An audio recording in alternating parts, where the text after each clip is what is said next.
are you saying that your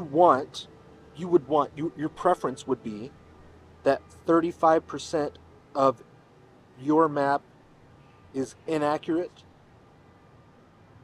I guess so.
You want it to die.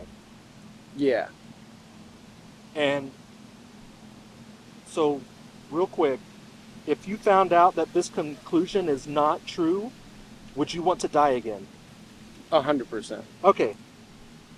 I don't feel comfortable continuing. Okay. Is that all right if we That's end? okay. Yeah. Okay. Yeah. I really appreciate it, Taylor. Yeah, that's fine. Yeah.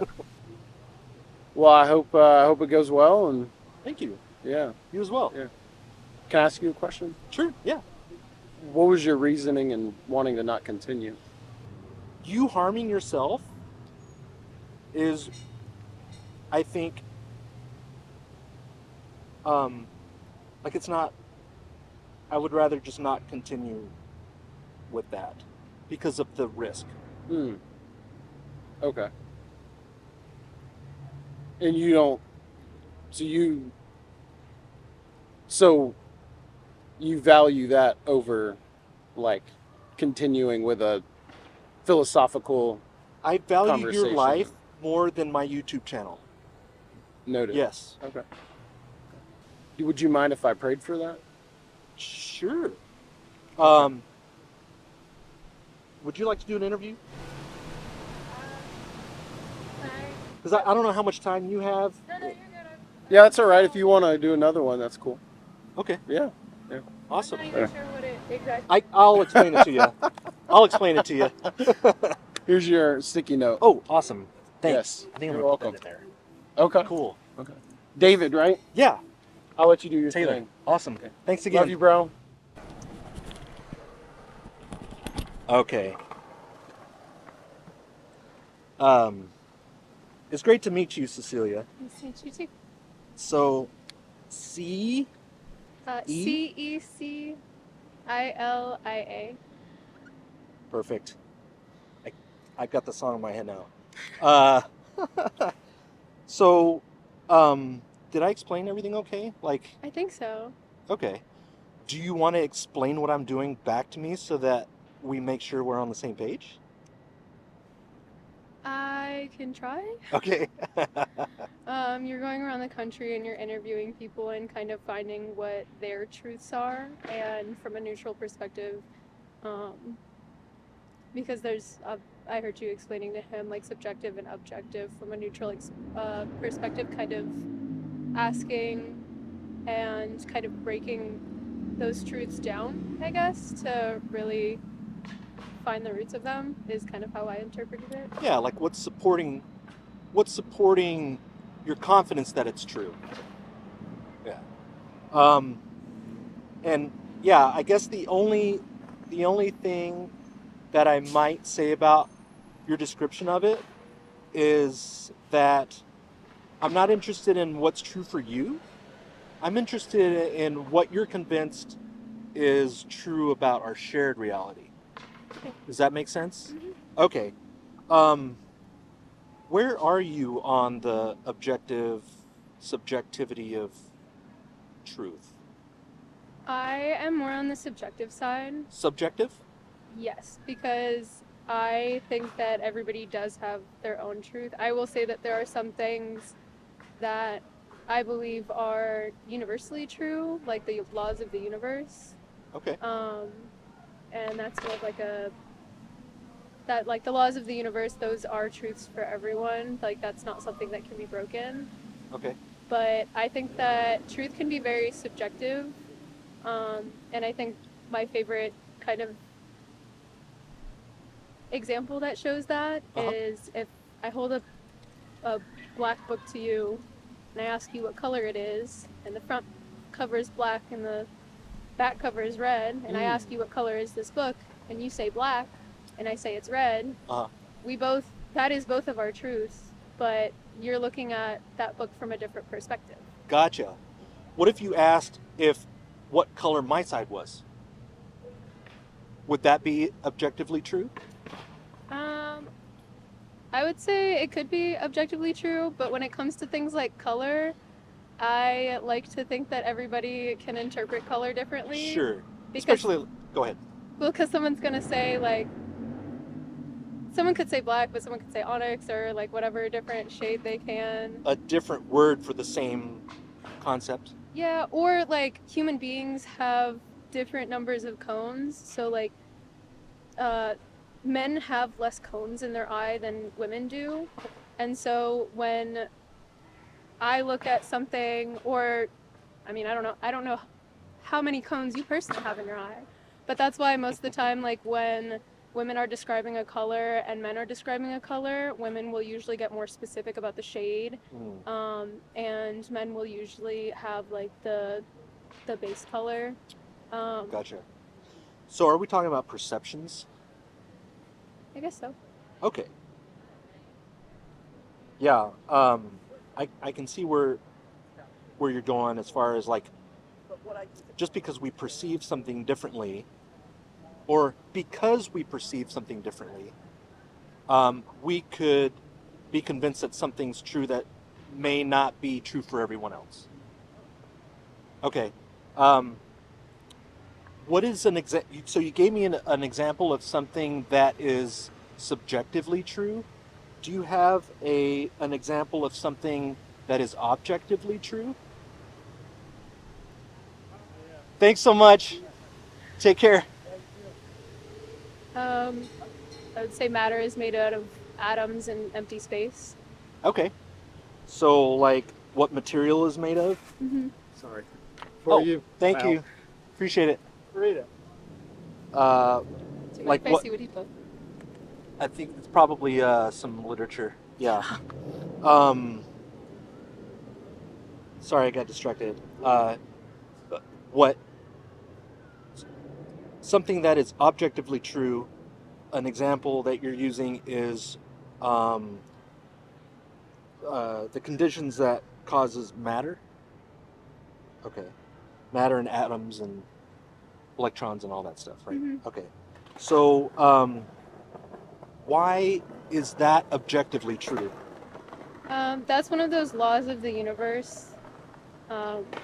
It's one of those things where no matter what you grab, whether it be a brick or a piece of wood or you're in space on a different planet,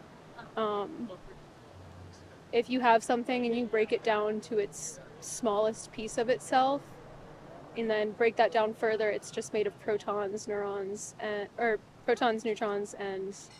electrons, and empty space. Okay. Mostly empty space. So because it's the same no matter where it is, that's what makes it objectively true. Yeah, like it can't be interpreted a different way. Okay. All right. So how do you tell the difference between something objectively true and subjectively true? I think that it would entirely matter. I think that a lot of subjectively true things come down to more like human belief and opinions and stuff. Okay. And I heard the last guy talking about it, how like opinions aren't truth, but I think that they can be. And I think that it's kind of I think that people should kind of have some opinions that are their truth. I think that they can be changed, and I think that some truths should be changed. But I think that, I don't know, you can't, there are some things that as you carry them with you, like you want it, you kind of have to believe in them, you know? You have to believe in them? Well, you don't have to, but it'll kind of, I think it kind of strengthens you as a person if you are able to kind of stand behind what you believe as true. And if you can't stand behind it, then I think it's important to kind of explore why you can't stand behind it and use that new information to kind of change your truth and Okay, make it a stronger truth for yourself. gotcha. So, I guess. like, receiving more information could cause you to update what your opinion is? Mm-hmm. Okay. Is a personal truth an opinion based on, like, their experience? Yes, I would say, but not as strong as. Okay. I think that personal truths can be a number of things. Like, it can be opinions, but I think it can also be, like, how. Man, if I take a second to think through my words. Yeah. I think that some personal truths are more than just like, I think this. I think some truths is more like, I believe this, which I know sounds like I'm using the same word, but I think sometimes like for your personal truths, you have to believe it with more than just like thoughts, I guess. You have to like feel that the it is your truth and it's correct to you. Okay. And sometimes like thoughts can be a little bit too basic about it. I think there is like that spiritual element that you kind of have to combine with it in order to really make it a personal truth. Does a feeling affect whether something's true or not? I think it can. Okay. If I felt that matter is not made up of atoms, Mm-hmm. does that have any effect on whether it is made of atoms or not? No, Okay. to me anyway. But that's because I'm a pretty science-based person. But to someone who has not been introduced to the concept of atoms at all, like it's not true to them, I guess. How does whether it's true to them or not affect whether matter is made up of atoms? It doesn't. Okay. But sometimes a feeling can affect whether something's true, you said? I think sometimes, yes. Do you have an example of that? Yes, if you give me a second. Sure, yeah. I'm here all day. So, I guess I can use one of my personal truths for an example. Sure. I don't believe that there is a big happiness to be found in life. Hang on a second. I love when there's like activity going on during the interviews because it just adds that kind of, this is actually happening in a real space. It's just that sometimes Plucked off the street. the the noise will cover up what you're saying, and I want to make sure that everybody can hear your thoughts. So continue, please. So I don't think that happiness is a big thing that you accomplish one day, and then after that you're just happy. And I think that a lot of people do believe that one day all of their hard work is going to accomplish this big happiness, and then from there that happiness is like they'll just be happy.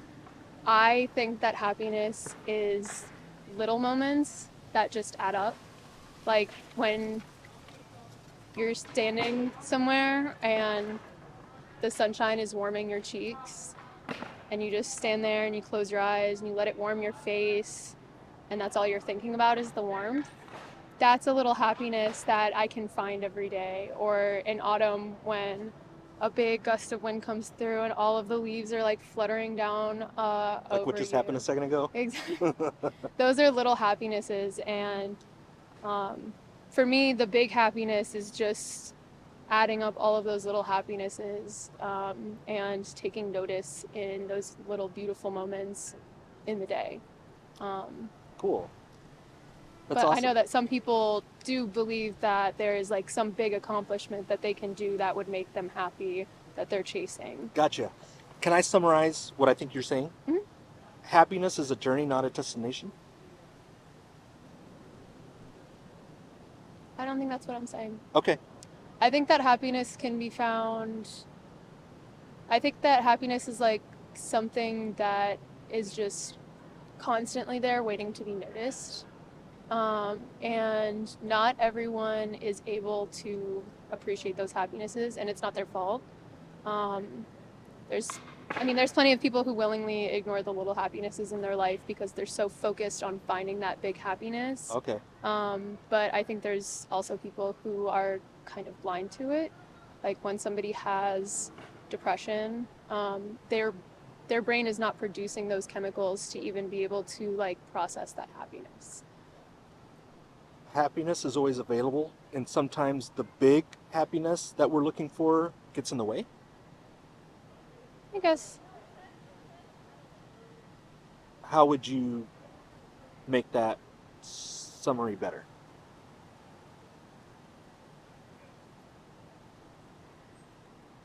Looking for. Trying to find the right word. Looking for big happiness can distract you from the little ones that will actually occur all the time. Okay. And this is something that is a personal truth for you that isn't necessarily a universal truth? Okay. I would love for it to be a universal truth because I would love for everybody to like take the time to like find those little happinesses and everything like that. But I think there's some people who have such a like they've kind of been taught and like it's been ingrained in them like you can't be happy unless you find the big happiness. Like accomplish something. Yeah. Or like reach your goal or whatever. And that's not something that because it's like something that they were taught and like raised with, it's not necessarily something that you can just like unwire in your brain. Okay. What would cause you to be convinced that this is a universal truth? Other people sharing their little happinesses with me. Okay. I will say I'm like I would say I'm a happier person than most. I always have been. And I won't say I always have been. I was a lot when I was younger. Like ever since I was a kid, I would like jump on my parents' bed in the morning, and even if it was pouring rain, I would jump on their bed and say it's a beautiful day. Uh-huh.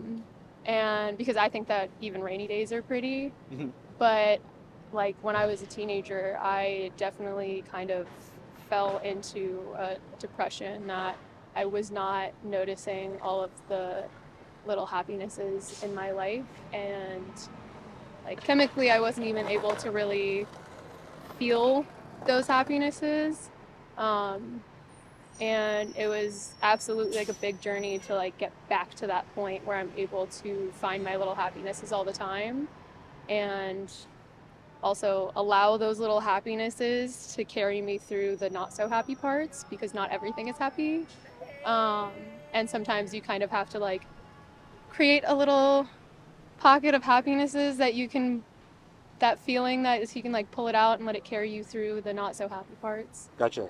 Yeah, you seem like a look on the bright side type of person. You have to be. Okay. I wouldn't even say look at the bright side. I mean, yes, look at the bright side, but I think also like work towards the bright side. Work towards the bright side. Okay. Are you open to this being not true? I'm open to it, but I know that for me that's true because that's how I'm able to find my big happiness Mm-hmm. is like with those little happinesses. Actually, I don't want to be open to it not being true because I think that if it wasn't true for me, I think I would lose out on the happiness that I've like worked so hard for.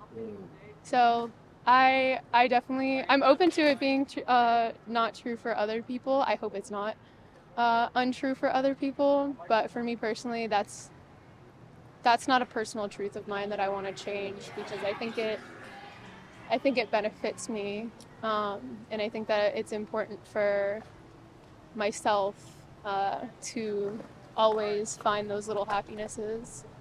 Okay.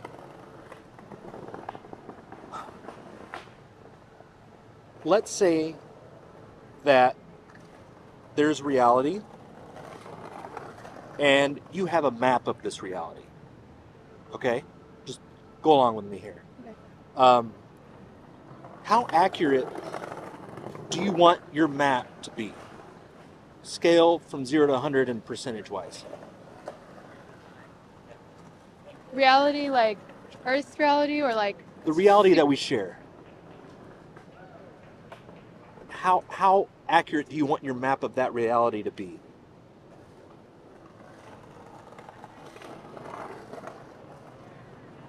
65%. 65? Okay. Are you saying then that you want 35% of your map to be wrong? I want 35% to be up for interpretation. Okay. 35 up. Or unknown. Okay. You want 35%, a little over a third of your map to be unknown? You'd rather not know. It's kind of what you're saying. Like, you'd rather not know over a third that your conclusion about the reality we share, you'd rather not know. I'd like if for it's there to be accurate like or not. something to learn, you know? Uh-huh. Like I know that my perception of reality is definitely not as high as 65%. It's probably much lower than that. Okay. Because I've lived a very privileged life. Like there's a lot of people who, most people have not had the privilege of finding little happinesses everywhere. Uh-huh. And I don't know. I think it also comes down to like, I don't think the opposite of truth necessarily needs to be wrong. I think that sometimes the opposite of truth can just be unknown. Unknown is sometimes the opposite of accuracy? Would that be a good way to put it? I would say accuracy, because accuracy to me usually comes down to, I think of accuracy the way that they taught me in science class, where they show you like all of them like close to the center target. Uh-huh. Whereas like truth is different. Truth feels more philosophical to me, whereas accuracy feels more like a scientific interpretation. Okay. Can we use accuracy in this context? Back to your map. Are you saying that your preference would be that 35% of your map is inaccurate? I guess so. You want your map of reality to be a little over a third inaccurate.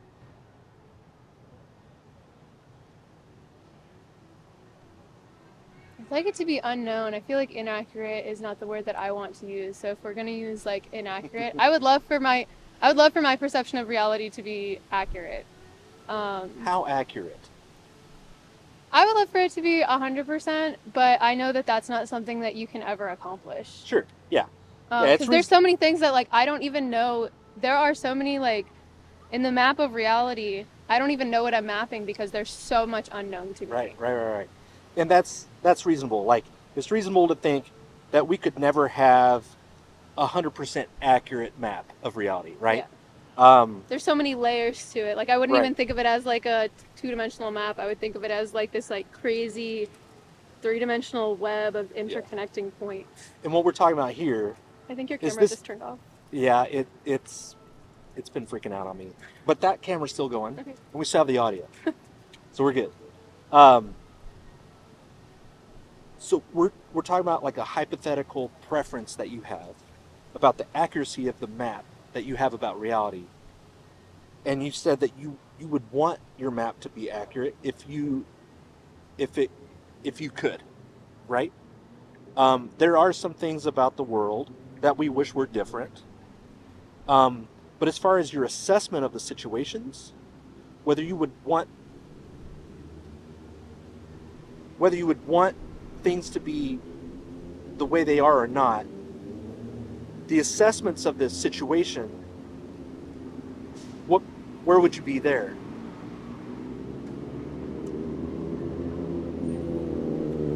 I think sometimes assessing a situation. Hang on just a second. Sorry. Sorry, go ahead. I think when assessing a situation, there is never a way to be 100% accurate with Right. it. What would your preference be, though? Like, if you had it your way in a perfect world, your preference, how accurate would you want your assessments of the world to be? I would want it to be very accurate because when it comes to situations where there's two varying perspectives on it, like us talking about a black cover, a red cover on a book, that's not an assessment that really has like wide repercussions. Sure, yeah. Whether you support it being a red book or whether you support it being a black book. Yeah, it's not life or death. Yeah. Yeah. But there are situations that are. And there's always the perspective of like it's not always a villain and victim situation. Right. And you want to accurately assess everything because you want to make sure that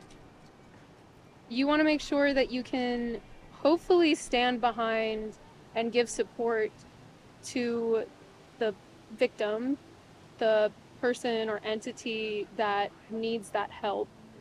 But then you also have to think about the other side, like the villain in that situation. What are their motivations for doing so? I think that I don't think that evil like really exists in a vacuum. There's reasons people are the way they are. Yes, and I don't agree with most of those reasons. For evil people. But I think that like and other people will argue against this, and a much more pessimistic person would say that evil does exist in a vacuum, and a lot of people do believe that human nature is naturally evil. And I disagree with that.